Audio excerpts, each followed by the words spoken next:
It was midnight in Frankfurt, Germany, 1 a.m. in Beirut, Lebanon, 6 a.m. Friday in Singapore, and 5 p.m. in Seattle, Washington, in the United States. Here in Accra, it's 10 p.m. and welcome to our last bulletin for the day. Let's start with the major news highlights of the day.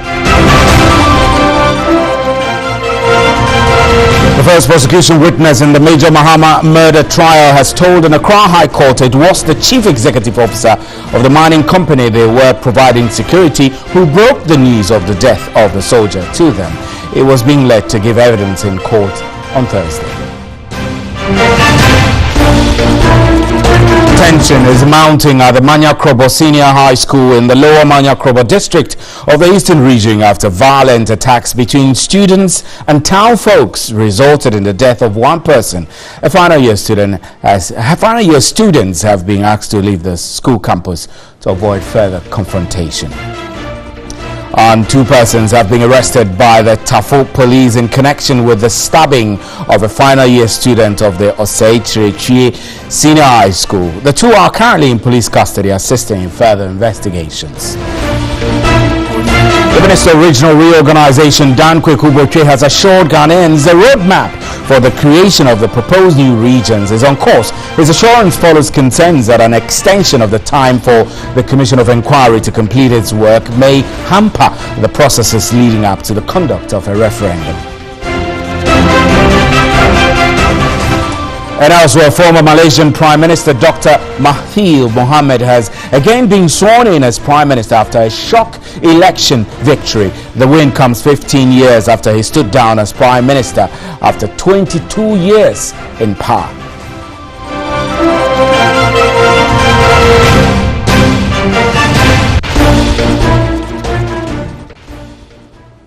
Those are our major news highlights. Remember, we're streaming live on our Facebook page and on 3news.com. You can also hear us on 3FM 92.7. Up next is a big one.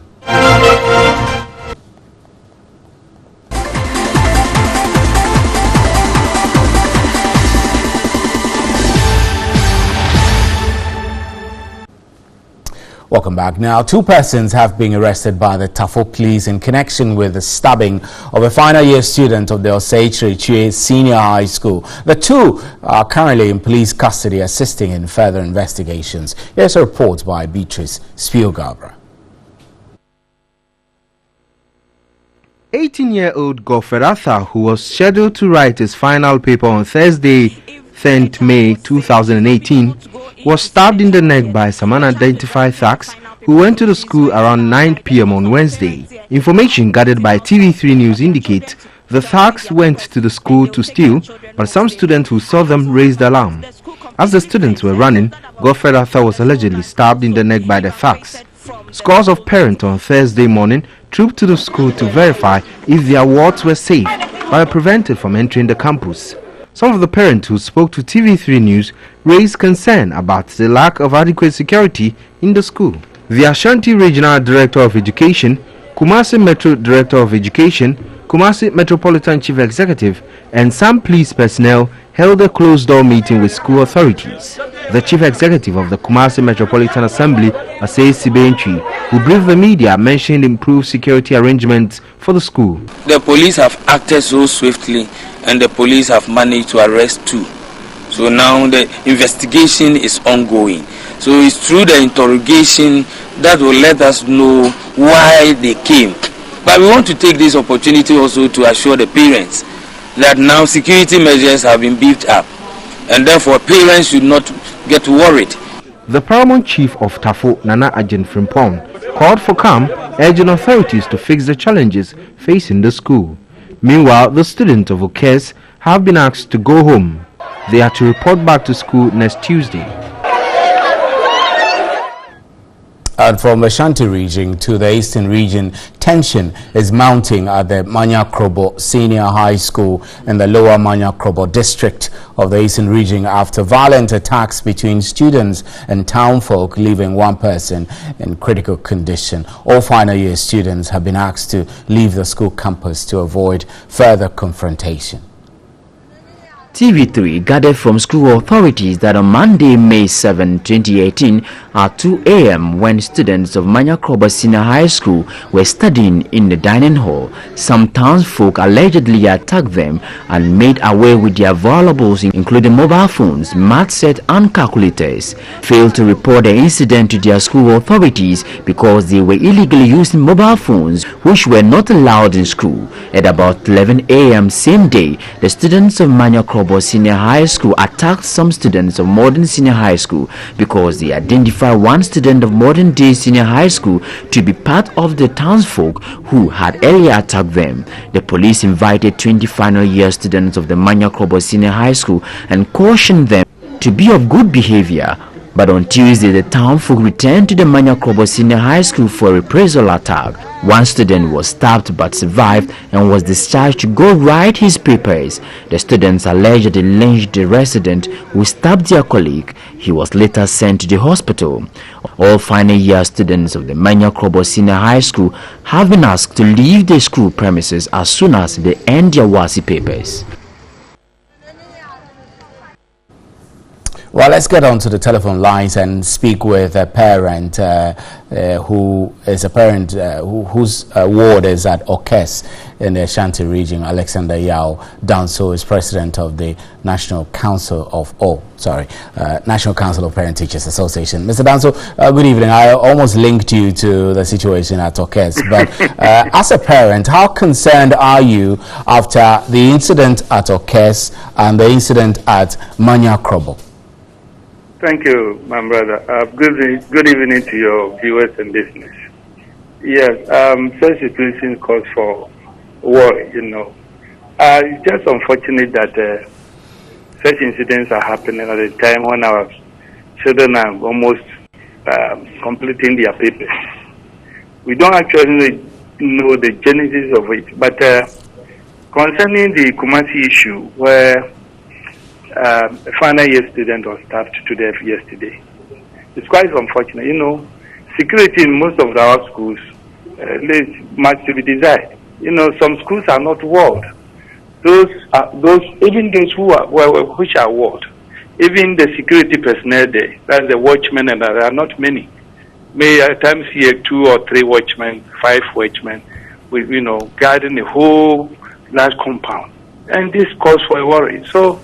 When it comes to this, as a parent and as a head of the parent association, it gives much worry. Yeah. And I know you mentioned the issue of walling, the schools not having fences. I know that PTAs have contributed a lot of infrastructure to schools, sometimes including fencing. Under the circumstance, I know that parents cannot do everything. Would you be advising or suggesting that the police, for example, station officers in all 550 or so public schools, high schools across the country? But thank you very much. You know what? When I was a young boy, I was a small boy. I visited a palace in a town in the eastern region. We're just standing there, and policemen had gone to visit the chief. So they were descending the stairs.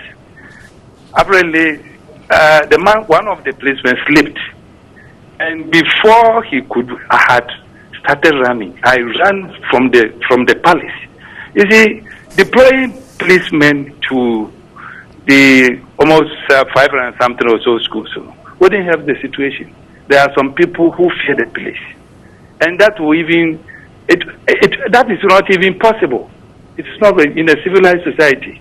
All what we have to do is, where there's no fenced wall, definitely we have to do the fencing.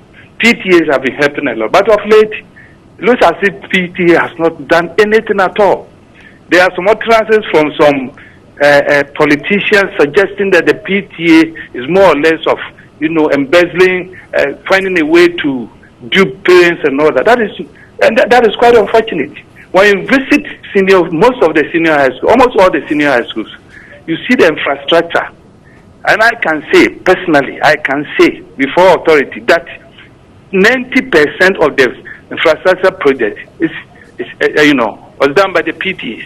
But yet, of late, it looks as if the PTA has not done anything at all. It's like giving a dog a bad day to hang it. And that has even dampened the spirit of most of the PTAs.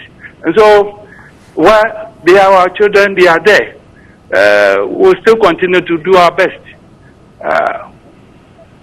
Right, Mr. Danso, we're grateful for time. This is a very worrying situation, but thanks extremely for making time to speak with us. Let's get to the studio. Sani Adib, the security analyst, is joining us in the studio. Mr. Adib, what's happening is not nice. I mean, we all acknowledge that for an incident like stabbing to occur in a school and then subsequently one person is lynched all within a school environment is frightening. Do you get the sense that this is a reflection of the structure of our society? Well, it is a reflection. However, it goes beyond that. I mean, it raises some legitimate issues surrounding the security architecture and protocols we have in our various second-side Do we have any at all? I mean, I went to a high school which was fenced, almost, so entry and exit were regulated, but beyond the frontage, the back was there. Students could just go in and it happens. Town folks could come in. The issue regarding the fencing, to some extent, doesn't seem so feasible, especially with schools with huge tracts of land. For example, take a look at Tamale Senior High School. It's so huge. Even at Chimoto, you can imagine the resources that would go into putting, a fence wall all around it. Okay, so for me, I mean, if it is possible, which I think it is, to have police officers stationed. But you heard the parents say that police officers stationed in schools have its own problems. For example, some students might be afraid of police and it might send some negative signals in the minds of parents, suggesting that perhaps their wards are not safe in these schools. This is only a reflection of the discord between the people and law enforcement. But I'm thinking that with proper education, engagement, dialogue, of course, not just between the parent-teacher association and the schools, but even with the students, we should be able to get the students buy-in. I know we live in a highly conservative society where we feel the adult is always right and we always have a tendency to impose our beliefs on the students. But I think it is high time we engage them in many of the policy directives, and by so doing, we should be able to get them to take the engaging. Is it the heads of schools or parents? Because it looks like we're at a crossroad, really. Parents are becoming helpless. School heads are becoming helpless. Everybody has a role to play. It goes beyond just the parents and the school heads. Even the media all have a role to play in that regard. So for me, if possible, let us also get the schools, if they have enough resources, to engage the services of private security firms who would provide 24-hour security to students, because if you don't live in a conducive atmosphere free of the fear of being harmed, you can imagine how not plausible teaching and learning. But you were talking about private security. That is extremely expensive. You think the schools can afford?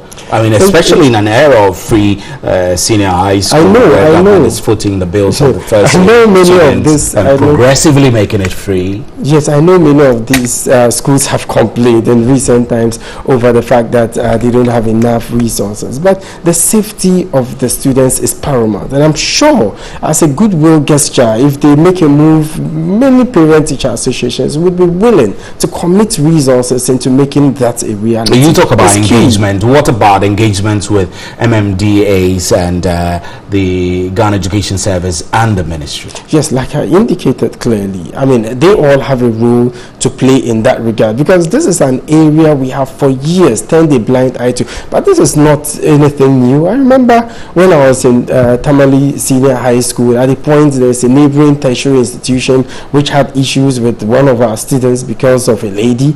In the night during entertainment, they went to the various dormitories and ransacked everything. And those students who were in the dormitories were even attacked. Okay, so this is not something new. So I think it is high time we put proper security measures on our campus. But beyond the security measures, you don't think this is also about discipline? I mean, how disciplined could students be to lynch somewhat. It does happen, okay, and it all boils down to one thing: conflict management. Let us put some conflict management courses in our syllabus. I mean, to get students to understand what the rules are and what the consequence is. We should also make a conscious attempt to look into details or situations before designating the consequence. Like I indicated, the students would need to be communicated with. Sometimes we feel by telling students what the rules are, they have a good, full grasp or of understanding or comprehension, but they don't in some cases understand. But by engaging them more, by getting their opinions, we should be able to get them to respect the rules, and the rules should also be very consistent. If you have a rule that is being implemented on one side and not implemented to the latter on another side, it has a tendency of ruffling feathers. Because I spoke, trust me, with some residents of Zapsego, just trying to get to understand what the situation is, why students would go on rampage because they were not allowed to cheat in exams. And they said, oh, in another school, something allegedly, something similar happened. And so nobody did anything. Right. So, I mean, when they also do that, obviously nothing would be done. Sani Adi, we're grateful for your time this evening. Sani Adi was a security analyst. I'm Stephen Enti. This is NewsAt10. We're live from the News Hub at Disawi Kanda. You can hear us also on radio 92.7. We'll be right back.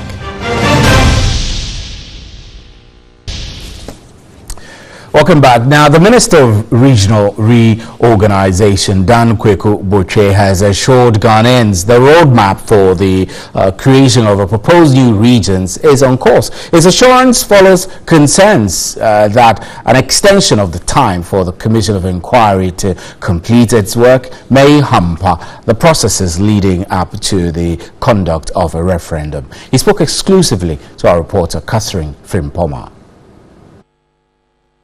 It has been 6 months of intensive consultations with petitioners calling for new regions to be created or opposing the creation. The Commission of Inquiry was expected to make recommendations to the President based on its findings on the creation and alteration of regions and to specify the issues to be determined by a referendum and the places where the referendum should be held in April this year. But the Commission's work has been extended to June to allow for further consultations. This, according to the Minister of Regional Reorganization and Development, Dan Kweku Boche, will not affect the process. It means maybe we'll have to also readjust our roadmap.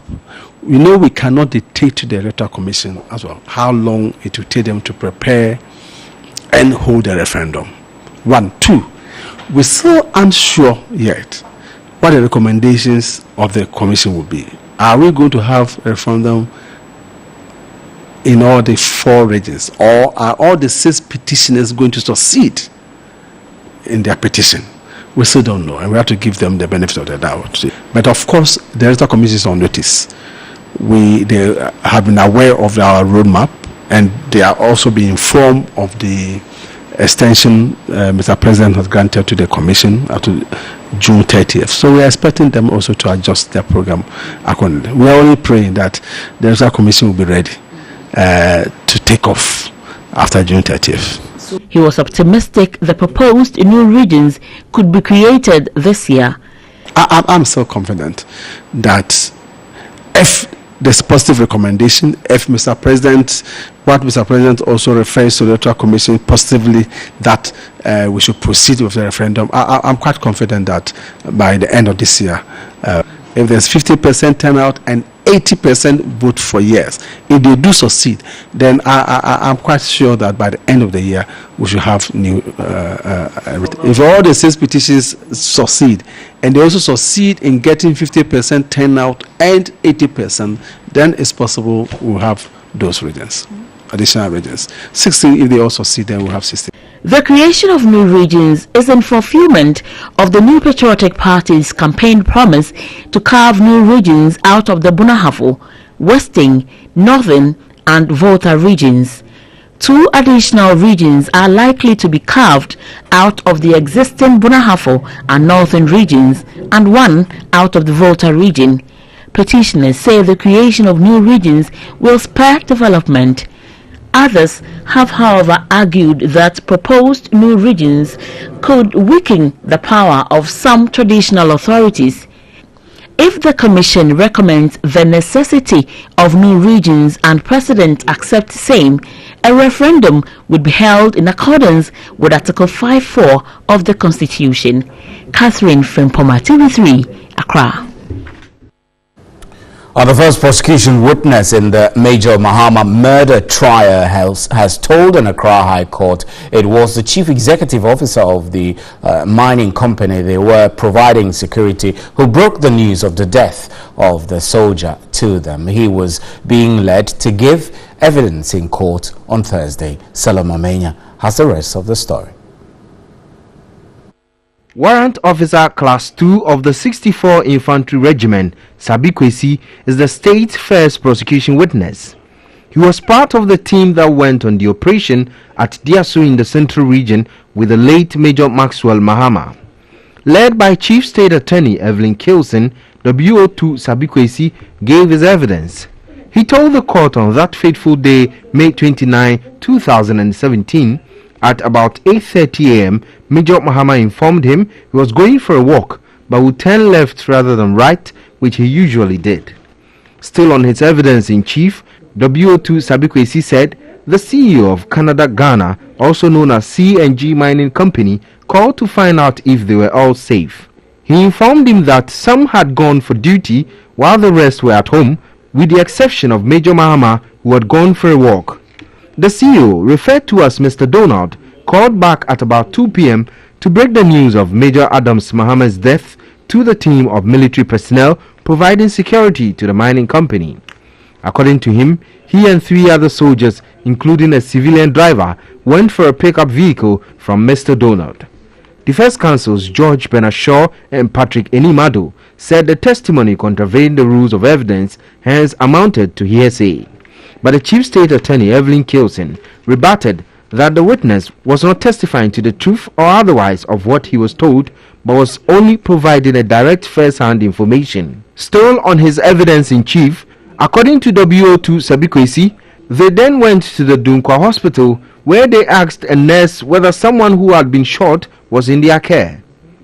Another nurse then told them an armed robber had been shot and killed and was at the mortuary. They headed to the morgue and were shocked to see the body of Major Mahama. The murder trial has delayed over jury selection. The suspects are accused of lynching the young military officer who was carrying out his legitimate duties at Dencho Boise in the Central Region. Case has been adjourned to May 24.